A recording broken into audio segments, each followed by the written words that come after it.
एक पंडित तुम्हें 7 वचन दिलाता है या नहीं दिलाता है? कोई खड़े होकर 7 वचन बचा सकता है? अरे मेरी शादी नहीं हुई, मुझे याद है। तुमने कर ली, तुम्हें 7 वचन याद नहीं है? बताओ जय कुमार जी कहाँ गए? 7 वचन कौन कौन से थे? वाह रे फर्जीवाड़ा। महिलाओं को याद हो, तुम हंस रही है, बताओ 7 वचन कौन से थे? प्रियंका नहीं मालूम 7 वचन? बाप रे, क्या फर्जीवाड़ा चल रहा है देश में। इतना घोटाला, मोदी के पीछे पड़ा देश, तुम्हें अपने 7 वचन याद नहीं है? अरे 7 वचन आपसे लिए गए थे, वो 7 वचन कौन से थे?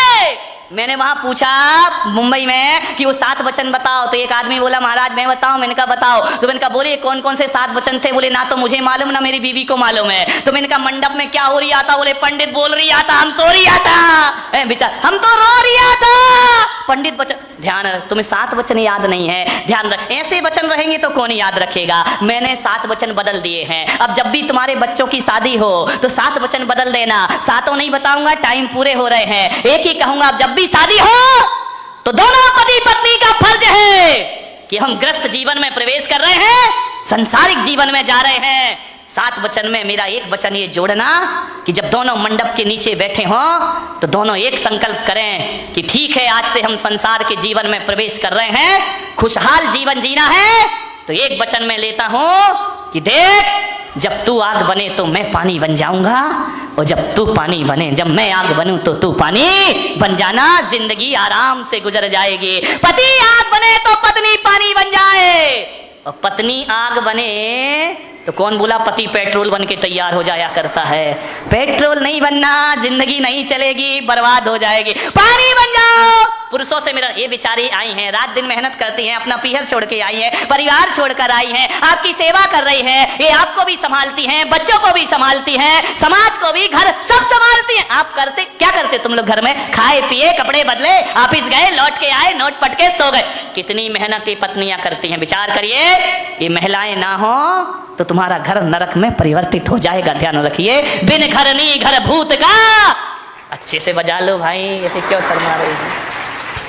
विचार करिए, आप दिन भर में 10 बार आग बनते हैं तो ये बेचारी 10 बार पानी बनती है। ध्यान रखिए, नारी का जीवन तो वो होता है, अपने लिए वो खाना भी नहीं बनाती है। ध्यान रखना, जब पति बाहर चला जाए और बच्चे भी घर में ना हो तो उससे पूछे कि क्या बनाया है, तो कहती आज कोई घर में नहीं है, क्या बनाना?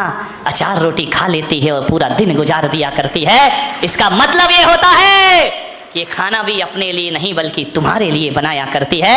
ये घर को व्यवस्थित भी तुम्हारे लिए किया करती है। और किसी के बच्चे को जन्म देने की यदि पीड़ा सहती है ना, ये नारी अपने लिए नहीं सहती, तुम्हारे वंश को कायम रखने के लिए इतने दर्द सहा करती है। ध्यान रखिए, नारी का बलिदान, नारी का त्याग, सब कुछ छोड़ के तुम्हारी सेवा में लगी है। 10 बार आग बनते हो, ये बेचारी 10 बार पानी बनती है। आज पुलक सागर इनके पक्ष में आपसे बोल रहा है, आप 10 बार आग बने, ये 10 बार पानी बनेगी, तो दिन में एक बार इसे भी आग बनने का अवसर दिया करो। और तुम पानी बन करके एक बार भी अवसर नहीं दोगे उसको पानी बनने का, एक मौका तो मिलना चाहिए ना कि एक बार मैं भी आग बनूं तो तुम्हें। कौन बोला हमारे यहाँ तो पूरी होलिका आई है महाराज, पानी बनती नहीं है। ध्यान रखिए, मान्यवर समय हो गया है, बात अधूरी है, फिर कभी पूरा करूंगा। 10 मिनट मैंने ज़्यादा लिए, माफ़ी चाहता हूँ, बातों में भावनाओं में बह गया, विषय अधूरा है। एक संकल्प करके यहाँ से उठना कि घर में 10 सदस्य हों या 50 या 2 सदस्य हों, मेरी बस एक बात मानना कि जब एक आग बने तो अपन को पानी बनने का प्रयास करना है। यदि पानी बन गए तो घर तुम्हारा बच जाएगा, खुशहालियाँ बचेंगी। बस थोड़ी देर पानी बन जाइए। पड़ोसी के भरोसे मत रहना कि हमारे घर में आग लगे तो पड़ोसी बुझाने आए। नग्न रहना कोई बच्चों का खेल नहीं है। दिन भर एक से एक रूप से स्त्रियां आती हैं, 1000 आकर्षण दिखते हैं, लेकिन 1000 आकर्षण के बीच भी जो निर्विकार और निर्वासना में जीता है वो दिगंबर संत हुआ करता है। मानिए, सोचना। एक आदमी ने, पत्रकार ने पूछा कि महाराज आप नग्न रहते हैं और स्त्रियां आपके पास आती हैं आपके कक्ष में, आपको कैसा लगता है? अरे मैंने कहा मुझे कैसा लगेगा? बोले नहीं आप बताइए, मैं जनरल प्रश्न पूछ रहा हूं। मैंने कहा मुझसे पूछ रहे कैसा लगता है? मैंने कहा मुझसे मत पूछो, घर जाओ और अपने 2 साल के निर्विकार नंगे बच्चे से पूछना कि उसकी माँ बहन कमरे में आती है तो उसे कैसा लगता है। मैंने कहा जब तुम बहुत छोटे थे और माँ के आंचल में जब दूध पीते थे तो बोले माँ के आंचल में हाथ रखने पर तुम्हें कैसा लगता था। विचार करिए, सोचना है आपको। जब भी माताएं बहनें आती है ना तो मुझे ऐसा लगता है कि ये मेरी माँ है और मैं इनका छोटा सा बालक हूँ। निर्विकार निर्वासना में से बचिए, ये देश के लिए बहुत बड़ा खतरा है। युवा पीढ़ी भेषज और व्यसन में जा रही है। पहले लोग मेरे पास आते थे तो जेब से बादाम गिरती थी, सुपारी गिरती थी, अक्षत गिरा करता था। अब आते हैं नमोस्तु करते हैं, माणिक चंद, विमल, लियो, बादशाह, गुरु। मैंने कहा कर दिया खाना गुरु को ही शुरू, अब क्या होगा तुम्हारा। गोल्ड मार। वाह रे आदमी, ये गिरता है आदमी के जेब से। ये चरित्र है हमारा। विचार करिए, गुटखा खा रहे हैं, शराब पी रहे हैं, सिगरेट पी रहे हैं। ध्यान रखिए मान्यवर, यदि बच्चे हमारे गलत काम ना करें उससे पहले बड़ों को अपने दर्पण में मुंह देखना चाहिए। यदि एक बाप ही पान मसाला खाएगा, एक बाप ही गुटखा खाएगा, एक बाप ही बच्चे से सिगरेट मंगाएगा, तो बताइए किस हैसियत से वो बच्चों को मना कर सकता है कि बेटा सिगरेट मत पीना, बेटा मसाला मत खाना। अरे युवा पीढ़ी को सुधारने से पहले हमारी प्रौढ़ पीढ़ी को अपना जीवन बदलना होगा। हमारे बुजुर्गों को, तुम तंबाकू खा रहे हो, तुम पान मसाला खा रहे हो और बच्चों से कह रहे हैं कि आप ऐसा मत करिए, आपकी बातों का कोई प्रभाव नहीं पड़ेगा। मान्यवर, एक माँ बाप अपनी औलाद को जिंदगी भर नहीं बदल पाते हैं और एक संत अपने आप के बच्चों को 1 घंटे के सत्संग में जीवन बदल के रख दिया। क्यों? क्योंकि हम जो करते हैं वही बोलते हैं। तुम केवल बोलते हो और करते नहीं हो। ध्यान रखिए, साधु जुबान से ही नहीं बोलता, साधु अपने जीवन से भी बोल करके दिखाता है। ध्यान रखिए, आपके बच्चे मेरा कहना मान जाते हैं। मैं कहता हूँ बेटे मंदिर जाना, हाँ महाराज जाऊंगा। मैं कहता हूँ बेटा सिगरेट नहीं पीना, हाँ महाराज नहीं पीऊंगा। आप जिंदगी भर का हो तो नहीं सुनेंगे। ध्यान रखें, क्यों? क्योंकि तुम्हारे ओंठों पर सिगरेट लगी है। ध्यान रखिए, आदर्श बनकर के दिखाइए। नशा मौत है, आज आपकी मौत है, कल परिवार की मौत है, एक दिन समाज की मौत है। और नशा यदि बढ़ते गया तो पूरे राष्ट्र की मौत है, और भी बढ़ा तो नशा पूरे विश्व की मौत हो जाया करता है। नशे में डूबती हुई ये युवा पीढ़ी समय से पहले सामूहिक आत्महत्या के दौर से गुजर रही है। ये आत्महत्या के अंधे कुएं में छलांग लगाएगी। मान्यवर ध्यान रखिए, क्या करेंगे आप? सरकार भी ऐसी दोहरी नीति जीती है कि एक तरफ तो सरकार ने कानून बना रखा है कि शराब पीकर कोई सड़कों में बहकेगा तो उसे पुलिस वाले उठाकर थाने में बंद कर देंगे। ध्यान रखिए, एक कानून ये है हमारे देश में। और दूसरी तरफ यही अंधी सरकार शराब की लाइसेंस देती है, शराब के ठेके देती है। अब जाकर के पूछो दिल्ली दरबार से, यदि शराब के धड़ल्ले से आप ठेके देंगे, लाइसेंस देंगे, तो पीने वाले खरीद के शराब पिएंगे, नहीं तो क्या नाली में डालेंगे? इतना बुद्धू तो हमारा भारत देश नहीं है। ध्यान रखिए, विचार करिए आप। सरकार की ये दोहरी नीति है, चोर से कहती है चोरी करो, तो साहूकार से कहती है जागते रहो। ध्यान रखिए, बदलना पड़ेंगी ये नीतियां। मैं ये नहीं मानता हूं कि सरकार बदलेगी, कुछ नहीं कर लेगी सरकार। क्या करेगी? वो भी मजबूर है। पीने वालों की जमात लगी, सरकार करे तो क्या करे? ध्यान रखिए, बाबूलाल जी गौर जब मध्य प्रदेश के मुख्यमंत्री थे, उस समय मैं भोपाल में था, उन्होंने अतिक्रमण तुड़वा दिए। जो भी अपनी सीमा से बाहर मकान आया बुलडोजर चलवा दिया, और उनको कहा जाता था बुलडोजर मंत्री। जहां भी हम बुलडोजर चलवा देते थे। मैं उनसे कहा था एक दिन कि मकानों के अतिक्रमण को तो तुड़वा देते हो, बोतलों के अतिक्रमण को भी तुड़वाइए, देश का भला हो जाएगा, देश का कायाकल्प हो जाएगा। एक तरफ तो रहने वाले का मकान तोड़ डालते हो, और हर चौराहे, हर गलियारे, हर नुक्कड़ पर शराब की दुकान भी खुलवाते हो। ध्यान रखिए, आज से मैं ये नहीं कह रहा हूं कि अतिक्रमण नहीं तोड़ना, बिल्कुल तोड़ना चाहिए। राज आज्ञा के विरुद्ध कोई भी काम हमें नहीं करना चाहिए। जिस राष्ट्र में रहते हैं, जिस देश में रहते हैं, राजा के अनुशासन में रहना हमारा फर्ज और दायित्व बना करता है। ध्यान रखिए, सीमाओं का उल्लंघन करोगे टूटेंगे। लेकिन मैं आपसे कहता हूं, कोई मंत्री अतिक्रमण तोड़वाता है तो तुम सब मिलके भी तो कोई मैखाने तोड़वा सकते हो, शराब की दुकानें बंद करा सकते हो। अरे जब शराब बिकेगी नहीं तो पिएगा कौन? और यदि सारे लोग शराब पीना ही छोड़ देंगे तो फिर बेचेगा कौन? ध्यान, गलती दोनों तरफ से है, सरकार की भी गलती है और नागरिक की भी बहुत बड़ी गलती है। ध्यान रखिए, क्या हो गया मेरे देश को? जिस देश में गंगा बहती है हम उस देश के वासी हैं। गंगा इस देश की लाइफ लाइन है मेरे भाई, मेरे देश की पवित्र गंगा।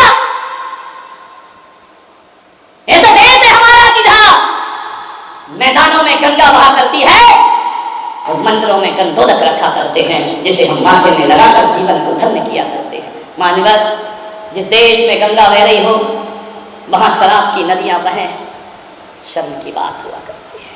गिलासों में जो उबरे वो न डूबे उबे जिंदगानी में, और हजारों बह गए इन बोतलों के बदलबारी में। मानवर, एक शराबी शराब पी रहा था, मुझे मिल गया। मैंने कहा शराब क्यों पीते हो? मालूम उसने क्या बोला? मुझे पीने का शौक नहीं। शर्मा मत, आता है। ध्यान रखिए, पीता हूं गम भुलाने को। मैंने कहा पागल एक बात बता, शराब पीने से तू गम भूल जाता है? बोले हाँ महाराज, जितनी देर नशा रहता है उतनी देर तो भूल ही जाता हूं। मैंने कहा पागल, तू तो थोड़ी देर को अपना गम भूल जाता है, मगर याद रख जिंदगी भर को तेरा परिवार गम में डूब जाता है। ध्यान रखिए, अपने थोड़े से गम को भुलाने के लिए पूरे समाज को, पूरे परिवार को गम में डुबो देना, इनका ये कोई नीति की बात नहीं हुआ करती है, कोई न्याय की बात नहीं है, ये अन्याय है। हम क्षणिक शौक के लिए पूरे परिवार को तबाह करते हैं। मैंने कहा एक काम कर, गम भुलाना है ना, आज से गाना गाना बंद कर दे कि पीता हूं गम भुलाने को। शराब पीने से गम नहीं भूलेगा, लेकिन मैं कहूंगा गंगा में नहा ले, गंधोदक माथे से लगा ले। गंगा में नहाएगा तो चंगा हो जाएगा और शराब में नहाएगा तो भिखमंगा हो जाएगा। ध्यान रखिए, तेरे खाने के भी लाले, पर गंगा में डुबकी लगा लो, गम मिट जाएंगे आपके। गंधोदक माथे पर चढ़ा लो, गम मिट जाएंगे आपके। लेकिन शराब होठों से लगाओगे, जिंदगी भर गम तुम्हारा पीछा नहीं। सुरा सुंदरी के शौकीन जीवन के अंत समय में कुत्ते की मौत मरा करते हैं। ध्यान रखिए, तो मैं आपसे कह रहा हूं, मैं बस बात आपसे कहने जा रहा हूं। मेरी अपेक्षा है, मेरी भावना है कि तुम कुत्ते की मौत ना मरो। तुम जब भी मरो इस दुनिया से जाओ तो कुत्ते की मौत नहीं, एक संत की मौत दुनिया से विदा हो, तुम्हारा मानव जीवन पाना सार्थक और सफल हो जाएगा। लोग कहते हैं विश्व में शांति हो, क्या होता है विश्व? लोग कहते हैं राष्ट्र में शांति हो, समाज में शांति हो। किसे कहते हैं राष्ट्र, किसे कहते हैं विश्व? विश्व कोई सामान है, विश्व कोई पदार्थ है? ध्यान रखना, एक एक आदमी विश्व हुआ करता है और एक एक आदमी राष्ट्र हुआ करता है। एक एक आदमी के जीवन से यदि व्यसन निकल जाए तो ध्यान रखना, वो आदमी की शांति नहीं, वो पूरे विश्व और राष्ट्र की शांति हुआ करती है। हम ही तो विश्व है मेरे भाई, हम ही तो संसार है मेरे भाई, हमसे ही तो विश्व बना है, हमसे ही तो दुनिया बनी है। और किस विश्व की शांति चाहते हो? अपने मन में शांति पैदा करो। जो अपने मन में शांति पैदा करके अपने मन को पवित्र कर लेता है, उस राष्ट्र और विश्व को पवित्र होने में भी ज्यादा देर। अपने आप को देखो मान्यवर, शराब पूरे परिवार को तबाह करती है, पीता एक है, दुर्दशा पूरे परिवार की होती है। एक आदमी को मैं जानता हूं, मैं एक बार जेल गया एक दिन के लिए प्रवचन करने, और कुछ मत लगावत कि मैंने कोई कांड किया इसलिए जेल गया। हर शहर में जाता हूं, प्रवचन करने गया, उपदेश देने गया। मेरे प्रवचन के बाद मैंने क्या देखा कि एक कैदी एक पेड़ के नीचे बैठा आंसू लुढ़का रहा है। मेरा वहां से गुजरना हुआ, मेरी निगाहें पड़ी उस पर, मैंने जाकर उसके सिर पे हाथ रखा। मैंने कहा मेरे भाई रोते क्यों? बोले महाराज मैं इसलिए रो रहा हूं कि आज दिन बाद मेरी सजा पूरी हो रही है। 20 साल की सजा गुजार ली मैंने, अब मैं बाहर निकल रहा हूं, इसलिए मेरी आंख से आंसू आ रहे हैं। मैंने कहा पागल, बाहर निकलते समय तो हर कैदी खुश होता है, पिंजरे से बाहर आता है पक्षी आनंद में डूबता है।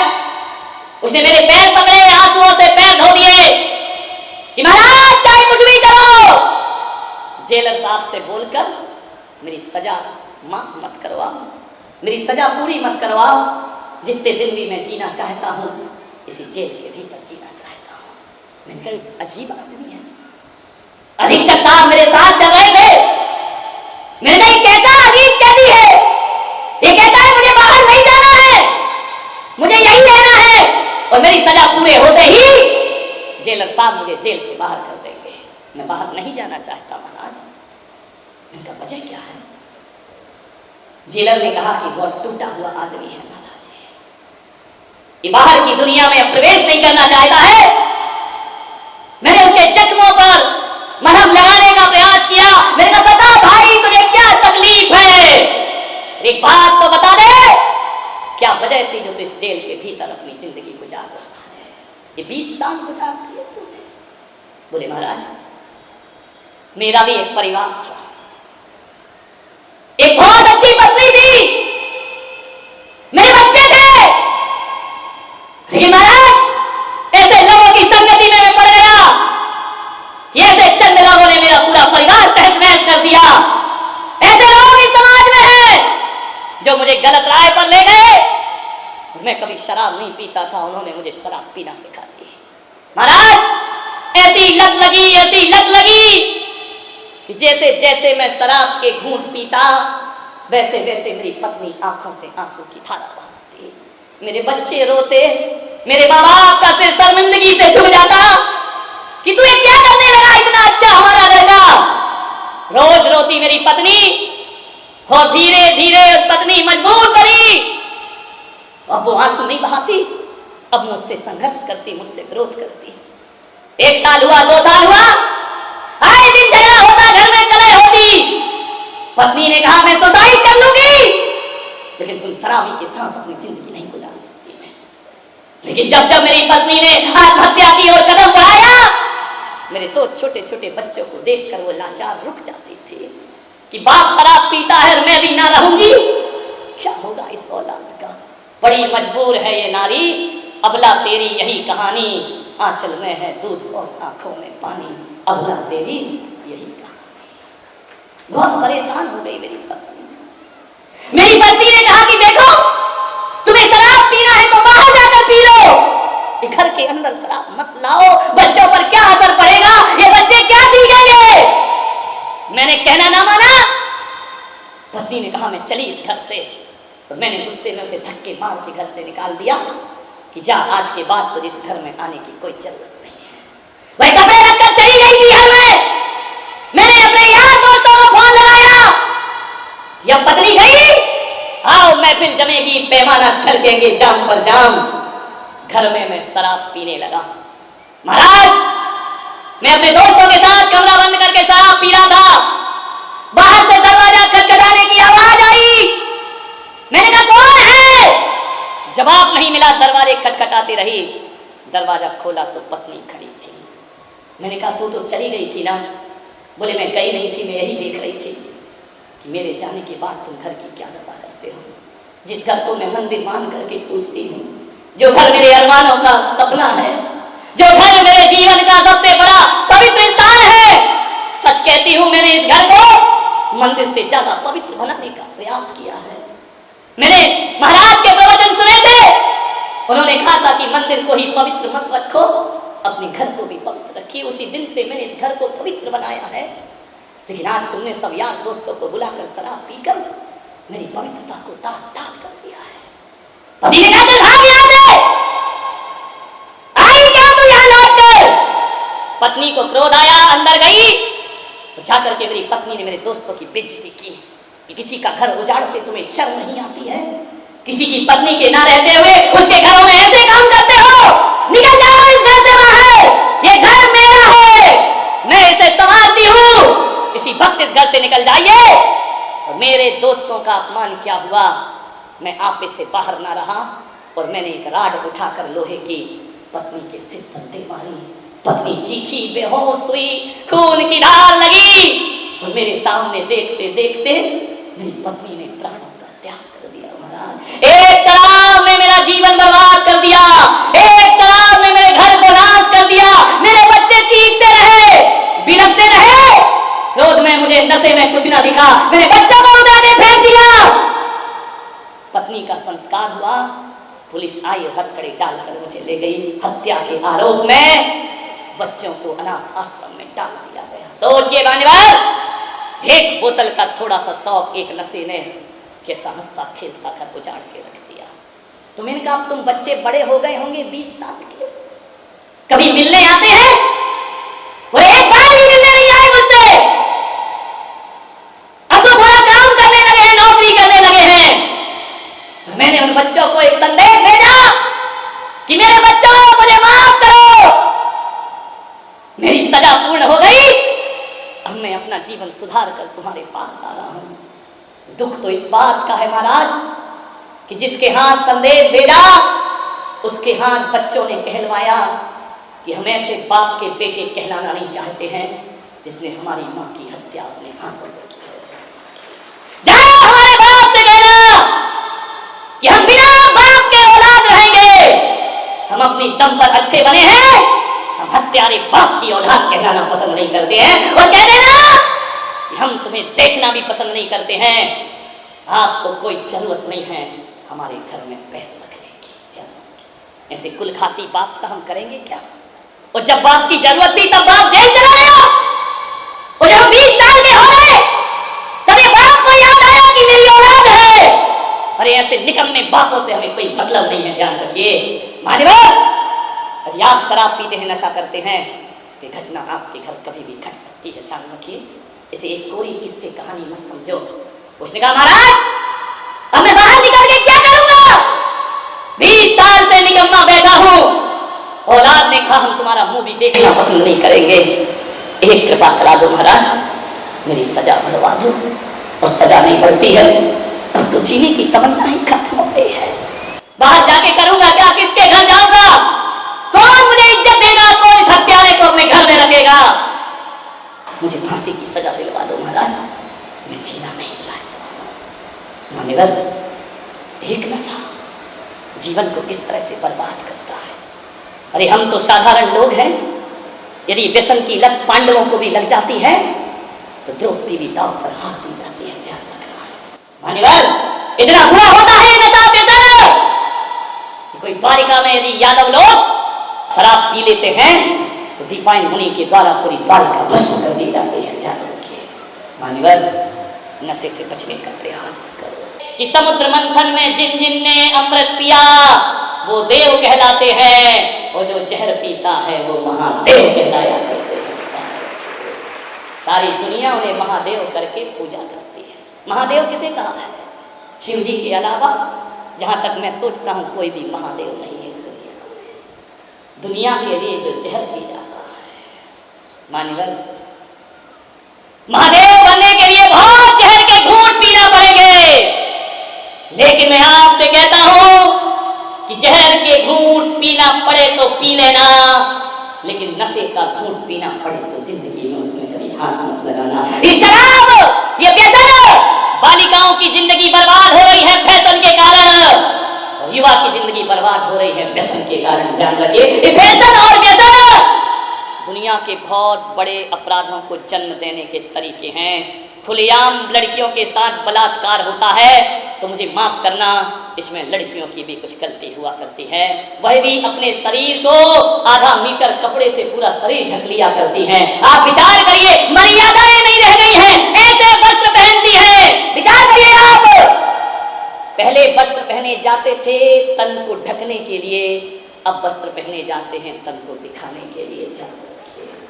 मान्यवर, यह आमंत्रण है अपराधों को, ध्यान रखना, मर्यादा की वस्तु है, नारी जाति है। जैन समाज में दिगंबर समाज ऐसा है जिसमें साधु नग्न रहते हैं, लेकिन उनके यहां इतनी आज भी मर्यादा है कि वहां नारी को जब संन्यास दिया जाता है तो 16 हाथ की साड़ी जिसमें चेहरे के अलावा कुछ दिखाई नहीं दिया जाता है, एक नारी के संन्यास की व्यवस्था